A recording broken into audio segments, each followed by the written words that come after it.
Ambassador Keth Varan stood before the great window of Concord Station and watched the stars. He had served the Galactic Assembly for 300 years. He had seen wars begin and end. He had watched empires rise and fall. But he had never felt fear like this. The message had arrived 1 hour ago. The species called humans had finally built ships that could travel faster than light. This was not unexpected. The Assembly had watched Earth for 2 centuries. They had studied the humans carefully. They had classified them as dangerous but primitive. The humans fought wars among themselves.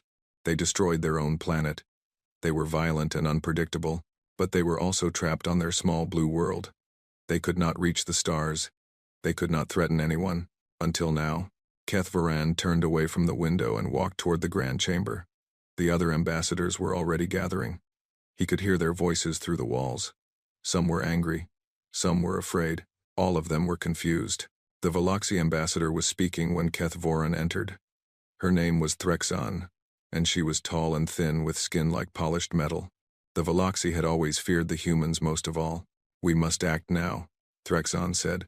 Her voice was sharp and cold. "We have waited too long already. The humans are a threat to everything we have built. We should have destroyed them centuries ago." "And how would we explain that to the younger races?" asked Elder Mothral of the Morathi.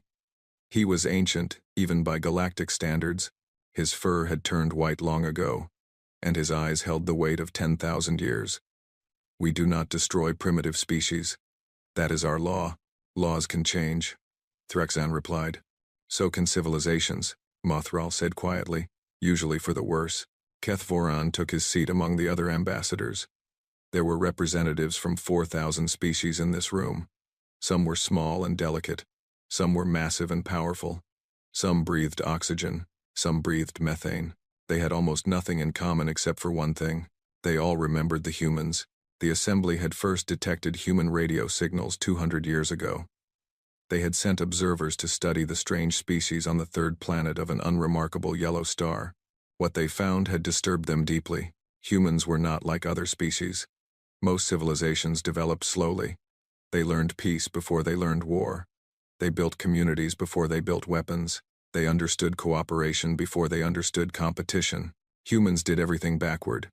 They invented the sword before the plow. They split the atom before they fed their hungry.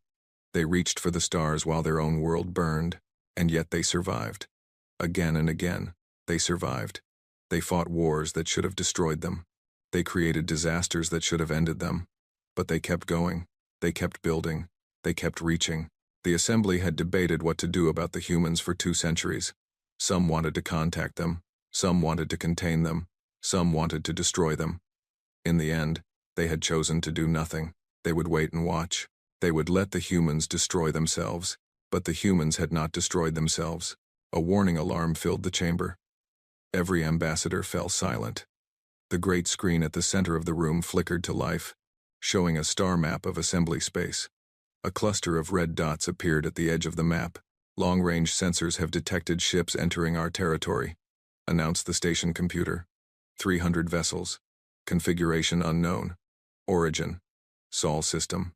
300 ships. Keth Varan felt his heart stop. The humans had not sent a single explorer. They had not sent a small diplomatic mission. They had sent a fleet. "This is an invasion," Threxan declared. "I told you this would happen. I warned you all." "Wait," said Mothral. "Let us see what they do."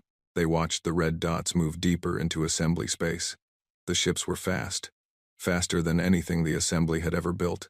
They moved in perfect formation, like a single organism with 300 bodies, and then they stopped. The fleet came to rest at the edge of a region called the Outer Reaches. It was empty space. There was nothing there of value. No planets, no resources, no strategic importance. "Why would they stop there?" asked one of the younger ambassadors. Before anyone could answer, a transmission filled the chamber. It was audio only. The voice spoke in a language that the translation system struggled to process. But slowly, the words became clear. "This is Admiral Helena Vance of the human Starfleet. We come in peace, but we do not come as supplicants. We come seeking the harvest worlds.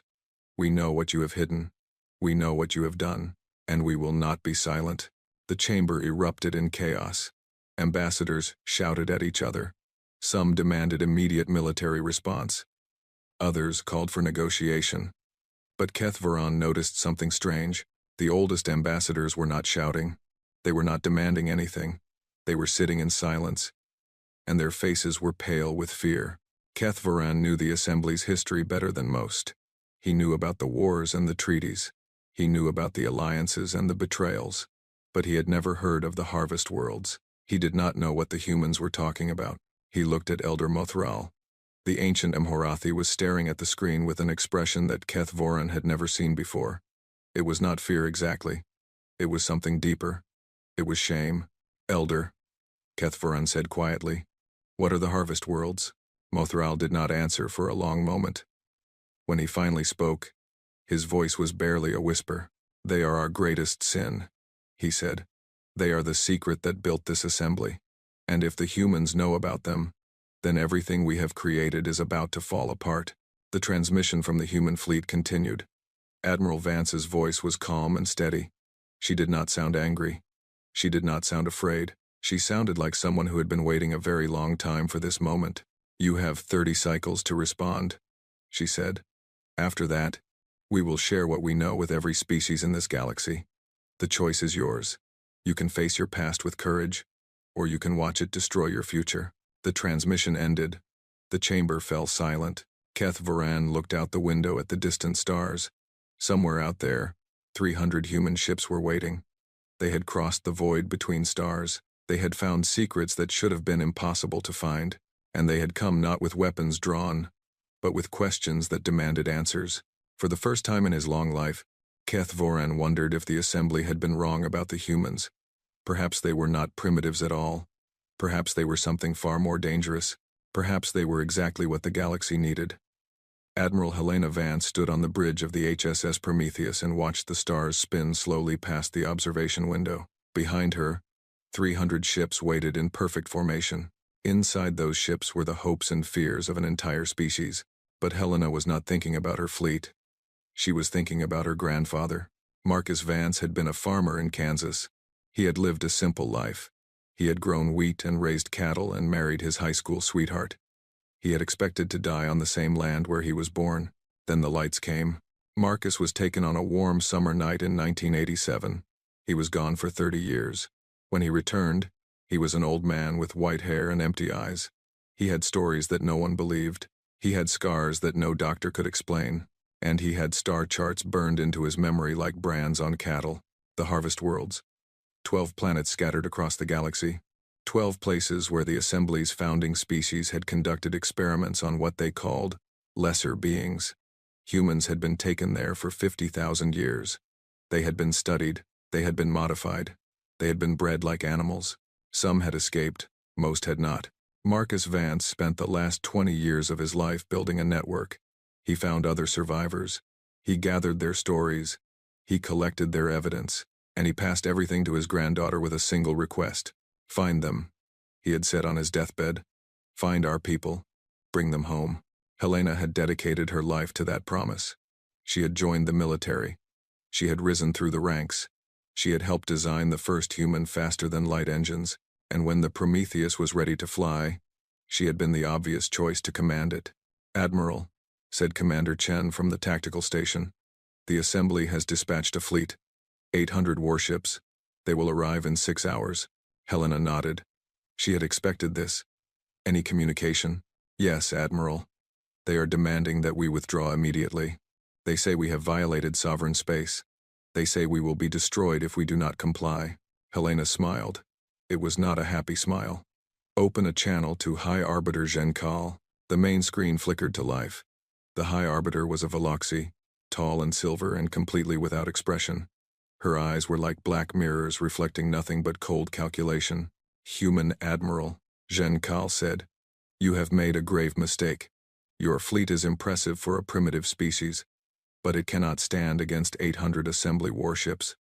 You will withdraw now, or you will be destroyed. Helena clasped her hands behind her back. High Arbiter, I appreciate your concern for our safety, but I think you misunderstand our purpose here. Your purpose is irrelevant. You have violated our space. You have made threats against the Assembly. We have done nothing except tell the truth, Helena interrupted. And I think the truth is what frightens you most of all. Genkal's expression did not change, but Helena noticed a slight tremor in her silver hands. You know nothing of truth. I know about the harvest worlds, Helena said. I know about Planet 7, where my grandfather spent 30 years as a test subject. I know about Planet 3, where human women were forced to breed with genetic modifications. I know about Planet 11, where children were raised in isolation to study the effects of loneliness on developing minds. She paused and let her words sink in. I know everything, High Arbiter. And soon, so will the galaxy. Genkal was silent for a long moment.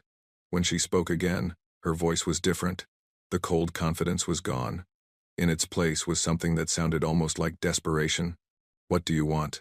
Helena reached into her pocket and pulled out a small data chip. In 30 cycles, this information will be transmitted to every unaligned species in the galaxy. In 60 cycles, it will reach your civilian populations. Every citizen of every assembly world will learn what their leaders have done in their name. She held up the chip. Unless you choose differently, you are blackmailing the Galactic Assembly, Genkal said. No, Helena replied. I am giving you a choice.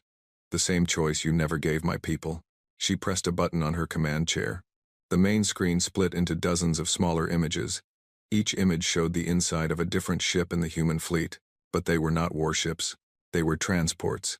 And inside each transport were thousands of people. Some were human, some were not. All of them bore the scars of the harvest worlds. These are the people we have rescued over the past 60 years, Helena said. 800,000 survivors from 12 worlds of horror. They are the reason we came. Not for revenge, not for war. For them. Genkal stared at the images. For the first time, her perfect composure cracked. How did you find them? How did you bring them here? Your security was not as perfect as you believed, Helena said. And human stubbornness is not a weakness. It is our greatest strength. She ended the transmission and turned to Commander Chen. Prepare the refugee ships for possible combat. If the assembly attacks, our warships will cover their escape. Admiral, Chen said quietly. If they attack with 800 ships, we cannot win. I know, Helena replied. But we can buy time. And time is all our people need.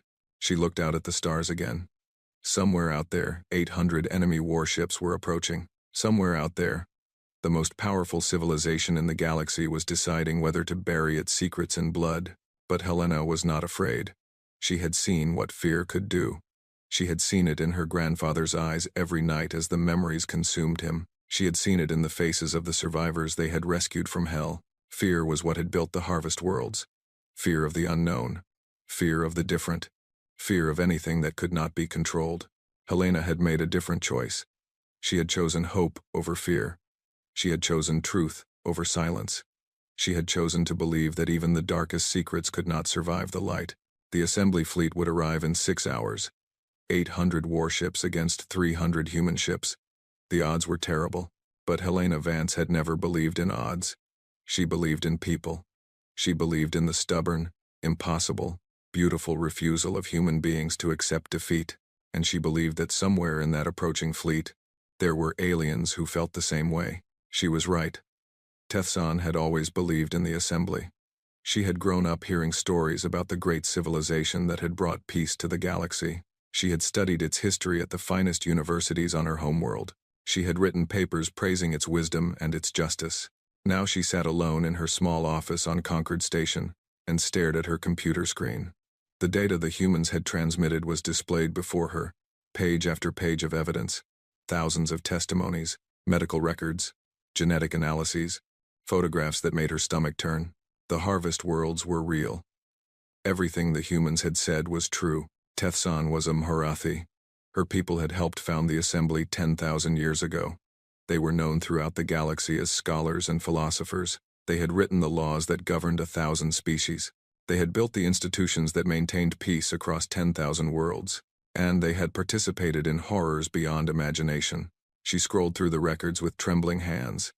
The earliest experiments had begun 50,000 years ago. The founders had discovered primitive species on dozens of worlds. They had seen potential in these creatures. They had seen raw material, so they had taken them. The harvest worlds were hidden in a region of space that appeared empty on all standard maps.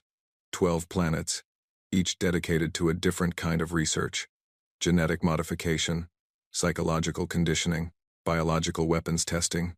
The records went on and on. Humans had been a favorite subject. They were resilient. They adapted quickly. They could survive conditions that killed other species. The researchers had found them endlessly fascinating. Tethsan closed her eyes. She could not read anymore, but she could not forget what she had already seen. A knock came at her door. She quickly closed the files on her screen. Enter. Ambassador Kethvaran stepped into her office. He looked tired. Everyone on the station looked tired now. The human fleet had been waiting for 3 days. The assembly fleet had arrived but had not attacked. Both sides were watching each other across the void, waiting for something to break. You have seen the data, Kethvaran said. It was not a question. Tethsan nodded. I have verified much of it. The genetic markers match. The astronomical coordinates are accurate.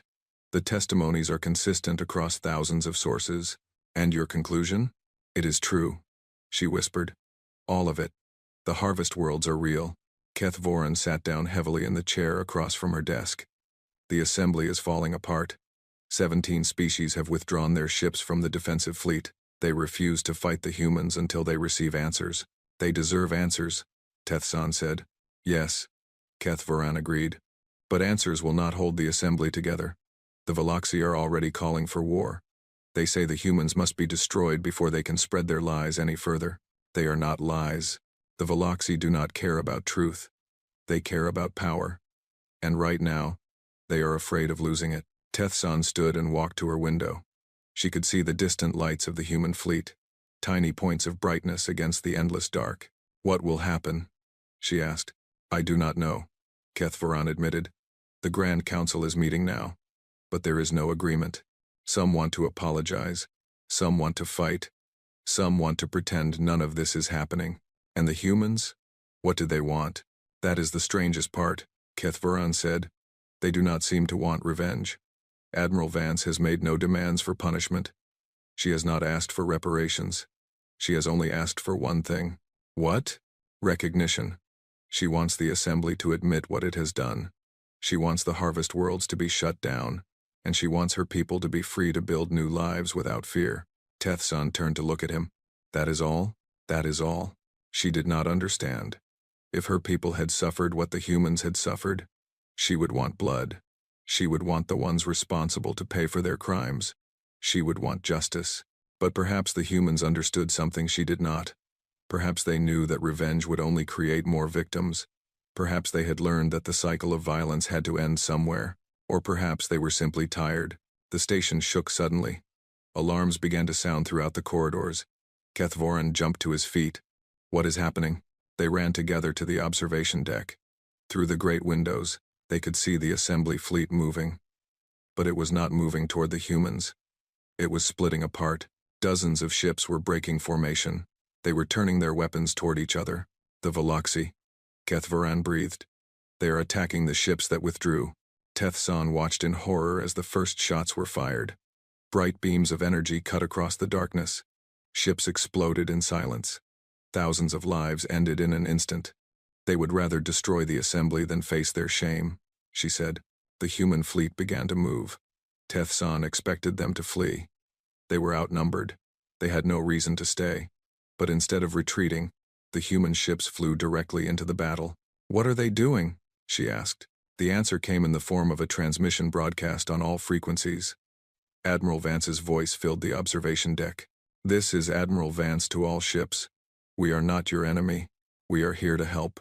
Any vessel in distress, regardless of species, will receive assistance from the human fleet. We do not wish to see any more death today.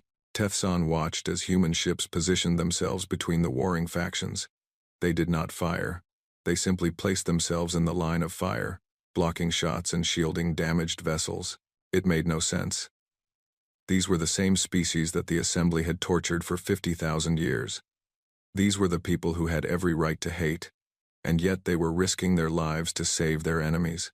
I do not understand, Kethvaran said. Tethsan thought about what she had read in the human testimonies. The survivors had spoken of hope. They had spoken of forgiveness. They had spoken of building something better than the world that had hurt them. She had thought they were foolish. Now she wondered if they were wise. "I think I do," she said quietly. "They are showing us who they are. They are showing us what they could have become. And they are giving us a choice." "What choice?"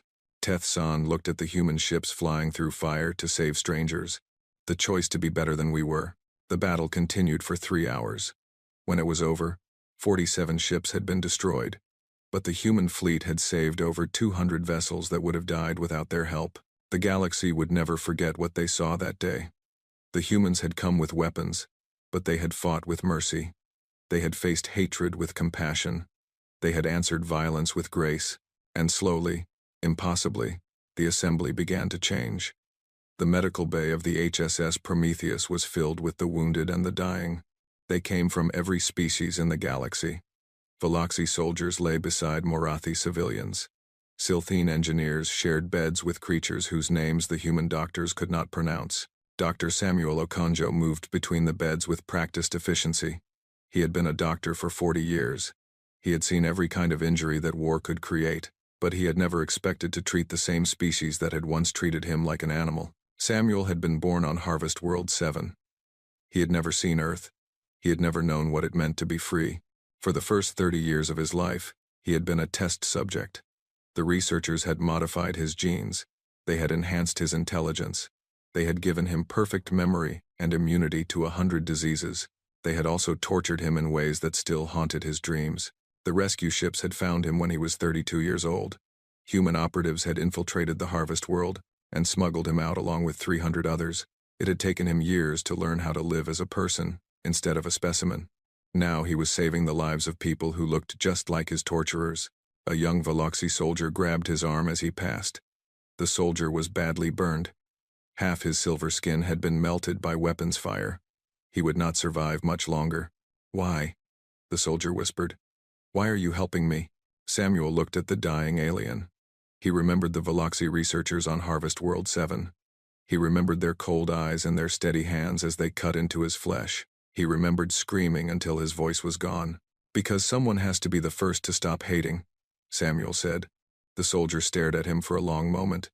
Then his eyes closed, and his breathing stopped. Samuel noted the time of death and moved on to the next patient. Admiral Vance found him an hour later. She looked exhausted. Her uniform was stained with blood and smoke, but her eyes were clear and determined. "The assembly has agreed to talks," she said. "They want to meet aboard Concord Station." Samuel set down his medical scanner. "All of them?" "The Veloxi remnant has refused.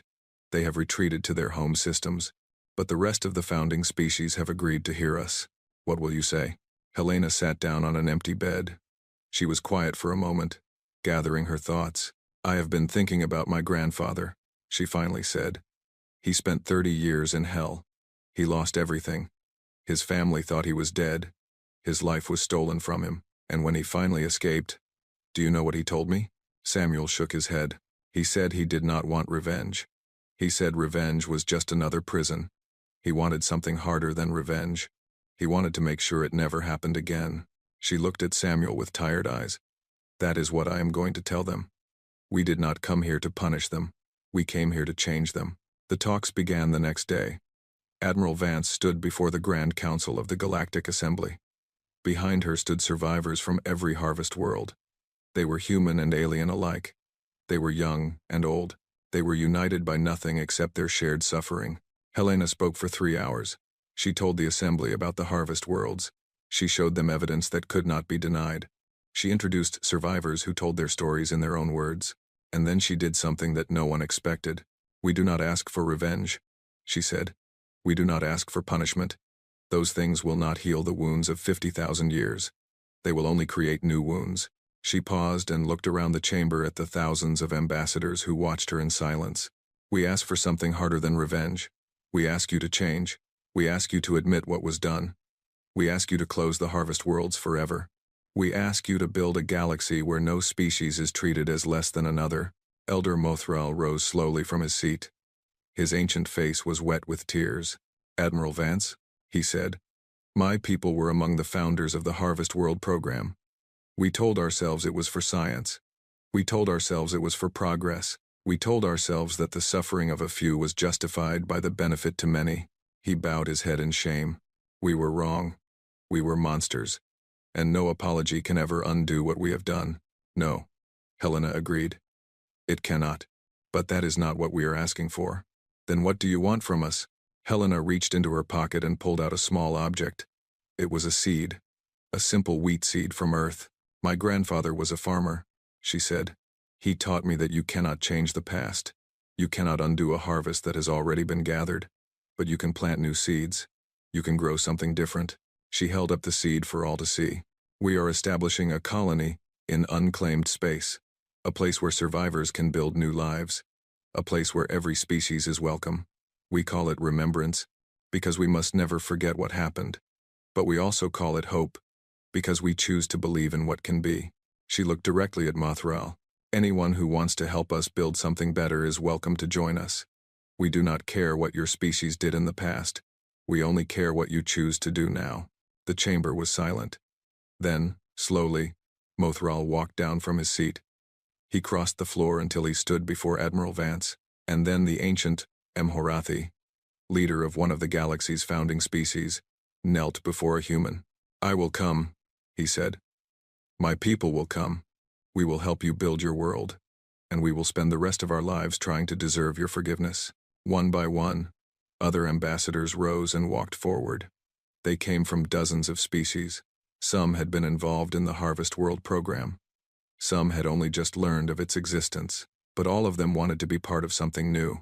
By the end of the day, 43 species had pledged their support to the human colony.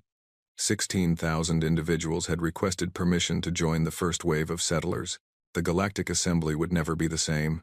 It had been broken by its own sins. But from its pieces, something new was beginning to grow. Helena Vance looked at the seed in her hand and smiled. Her grandfather had been right. You could not change the harvest of the past, but you could always plant again. 1 year had passed since the human fleet first arrived at Concord Station. 1 year since the secrets of the Harvest Worlds had been revealed.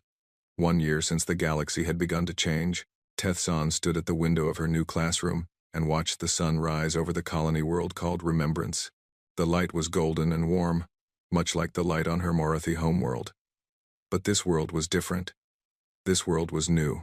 The colony had grown faster than anyone had expected.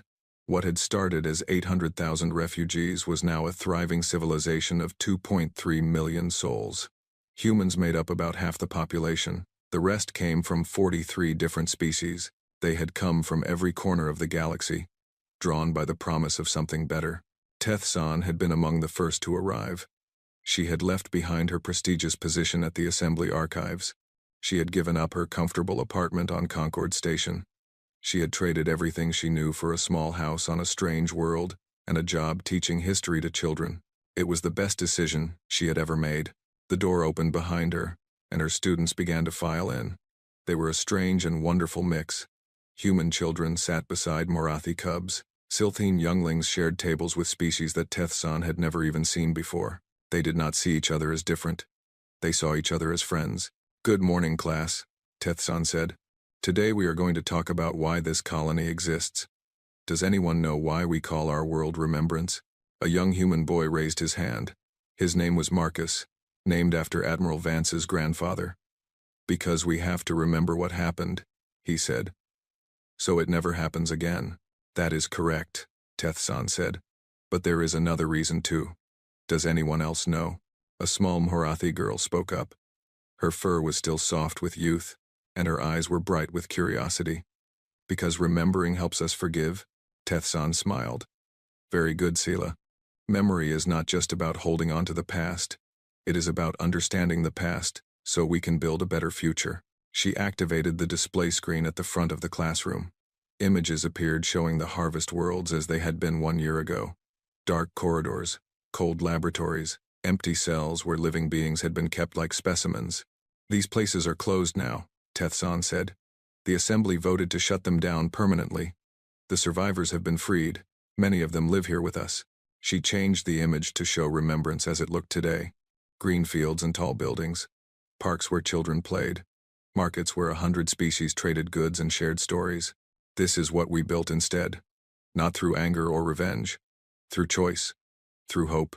The lesson continued for another hour. Tethsan taught her students about the history of the Harvest Worlds, and the courage of the humans who had exposed them. She taught them about Admiral Vance and Dr. Okonjo and the thousands of others who had risked everything for truth. When the class ended, the children ran out to play in the courtyard. Teth-san watched them go with a feeling of deep contentment.